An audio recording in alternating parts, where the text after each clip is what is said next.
मैं तो कोल्लू का बैल हूँ। ठीक है जी, जहां इस्तेमाल करोगे, जहां जैसा भी होगा, अपना भी तेल निकालेंगे और वैसे भी तेल निकाल के दे देंगे, क्योंकि कुछ काम हमारे किए हुए थे और बहुत से काम आपने कर दिए। इतने साल की पॉलिटिक्स के बाद हम भी नजरों से पहचान जाते हैं वोट देने वाला है नहीं देने वाला है। वहां जो पहले इनेलो के थे वो बीजेपी में दिखे मेरे को। कांग्रेस में मैंने कार्यकर्ताओं का किसी का कुछ बिगाड़ा नहीं था, न जनता का कुछ बिगाड़ा। मैंने तो कोई थाना तसल्ली की राजनीति करी नहीं, किसी को थाने पिटवाया नहीं, पिटवाया हो तो बताओ। आप पूरे दावे के साथ ये कह सकते हो भाई हमारा जो उम्मीदवार है 5 साल तो उनको हमने इलेक्टेड रूप में देखा और 5 साल संघर्ष करते हुए देखा, और हम ये गारंटी कह सकते हैं कि ना तो उसने कुछ गलत किया और न्यू दुर्गा ज्वेलर्स सिरसा, खारिया वाले प्रभुजी सोनी व पीली मंदोरी वाले सज्जन सोनी का भारत सरकार द्वारा मान्यता प्राप्त मशहूर hallmark jewellery showroom new Durga jewellers, Parshuram Chowk, Sirsa. अधिक जानकारी के लिए संपर्क करें 9813932001 या 9466697217।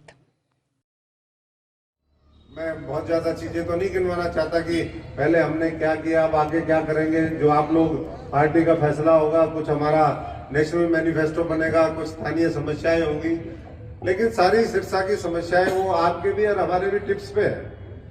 तो इतना आप पूरे उसके साथ कह सकते हैं कि जैसे मोदी जी की गारंटी है वैसे ही आप सब लोग मेरे गारंटर तो आप ही बनेंगे। जब मोदी जी पूरे गरीब किसान मजदूर के गारंटर बन गए और उन्होंने जो गारंटी का वो मामला था, क्या उसको कोलेट्रल वगैरह बैंकिंग की भाषा में कहते थे, भाई ये रखना पड़ेगा तब कुछ होगा। तो अब कोलेट्रल तो मैं कुछ दे नहीं सकता आप लोगों को, मैं तो खुद नया सा आदमी हूं आपके यहाँ, विश्वास दे सकता हूं और आपके लिए किसी भी कीमत पे कुछ भी करने के लिए तैयार हूं। आप जब हम बाहर होते हैं तो कई बार हम राजनीतिक प्रतिद्वंदियों को थोड़ा सा समझ नहीं पाते, तो कई बार मैं कहता हूं कि हाँ भाई बुराई करनी भी होती है, लेकिन जब आप आजमाओगे तो हम किसी भी लेवल पे कोई भी सेक्रीफाइस है पार्टी के लिए, देश के लिए, संगठन के लिए, पार्टी के लिए, वो भविष्य में करेंगे। अब आज अनाउंस हो गया जी चुनाव, डेट हमारी आ गई 25 तारीख, छठा फेज 25 मई, 4 तारीख को गिनती होनी है। हमें लगता था कि भाई जल्दी भी हो सकता है अप्रैल में हो जाए, क्योंकि 9 में हमारा चुनाव मई में हुआ था, फिर 14 में चुनाव अप्रैल में हुआ था, फिर 19 में चुनाव मई में हुआ था। तो मेरे को ये था कि भाई हो सकता है रोटेशन में इस बार कुछ अप्रैल में हो जाए। तो चुनाव थोड़ा सा वैसे ही लेट हो गया, क्योंकि इलेक्शन कमीशन का भी अपना तरीका होता है काम करने का।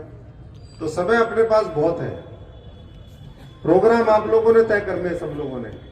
जो हमारे पास फीडबैक आएगा वो हम आपको, जो भी ऑफिस आपने बनाए हैं, जो भी और आगे जिस भी रूप में आपको वो करेंगे, तो सामंजस्य बिठा करके हमारी तरफ से मैं समझता हूं कि पूरा हर तरीके का कोऑपरेशन, वो जो भी नए साथी भी आपको दिख रहे हैं, ये भी बहुत ज्यादा लालची लोग नहीं है। अगर लालची होते तो ये भी कोई कांग्रेस में बैठा रहता है तो बेचारे छोड़ छाड़ करके आगे थे मेरे नाम पे कि भाई चलो छोड़ो यार, कोई नहीं, इन्होंने हमारे साथ गलत कर दिया, छोड़ने वाले। तो ये कोई वो नहीं है। आप जिस रूप में हमारा इस्तेमाल करोगे, जहां कहोगे, जिस तरीके से कहोगे, पूरे हम सब साथी, पार्टी का हमारा बड़े से बड़ा मार्जिन रहे और हम आंकड़े को छूते हुए, जैसे मैंने कहा कि मुझे लगता है कि भाई अगर हम तरीके से सारे पूरे हरियाणा के अंदर ही, क्योंकि विपक्ष में तो कोई कैंडिडेट ही नहीं बचे और लोगों को मन उतर चुका है। हम जब जिस भाव से देख करके आए, मैं तो दिल्ली से चल करके आया, रास्ते में देखा, आज पूरे बाजार देखे, फतेहाबाद के, सिरसा के। एक साथी कौन थे वो मेरे को बोल रहे थे, बोले देखो लोगों का आई कांटेक्ट, पता नहीं मेरे ख्याल से है, हाँ अमन जी कह रहे थे कि भाई देखिए कि किस तरीके का आई कांटेक्ट है। तो जैसा भाव दिखता है, इतने साल की पॉलिटिक्स के बाद हम भी नजरों से पहचान जाते हैं वोट देने वाला है नहीं देने वाला है। तो करीबन मैं समझता हूं कि पूरा प्रदेश जो है वो तैयार है, पूरा देश तैयार है। माधो सिंघाना का वो, मैं गांव की ओर चलने वाला वो भूल गया था कि जब मैं माधो सिंघाना गया तो 6 बूथ थे उसके ऊपर, तो मैं गया तो वहां पर साथी मिले, उन्होंने कुछ पुराने थे, कुछ नए थे, सबने। तो करीबन 80 से 90% गांव मुझे लगा कि इस बार भारतीय जनता पार्टी को वोट देगा, क्योंकि कुछ काम हमारे किए हुए थे और बहुत से काम आपने कर दिए। पीएचसी बना दी, ये हो गया, लोग दिखाने लग गए मेरे को। तो बोले जी वहां जो पहले इन लोग के थे वो बीजेपी में दिखे मेरे को। कांग्रेस में मैंने कार्यकर्ताओं का किसी का कुछ बिगाड़ा नहीं था, न जनता का कुछ बिगाड़ा। मैंने तो कोई थाना तसल्ली की राजनीति करी नहीं, किसी को थाने में पिटवाया नहीं, पिटवाया हो तो बताओ। आप पूरे दावे के साथ ये कह सकते हो भाई हमारा जो उम्मीदवार है 5 साल तो उनको हमने इलेक्टेड रूप में देखा और 5 साल संघर्ष करते हुए देखा, और हम ये गारंटी कह सकते हैं कि ना तो उसने कुछ गलत किया और ना कोई उसने किसी तरीके से किसी व्यक्ति के साथ या किसी भ्रष्टाचार के रूप में किसी के और किसी भी तरीके का, तो आप पूरी जिम्मेदारी के साथ कह सकते हैं। और मैं समझता हूं कि ये मैंने जब देखा तो मुझे लगा कि भाई पूरा भाव बदला हुआ है।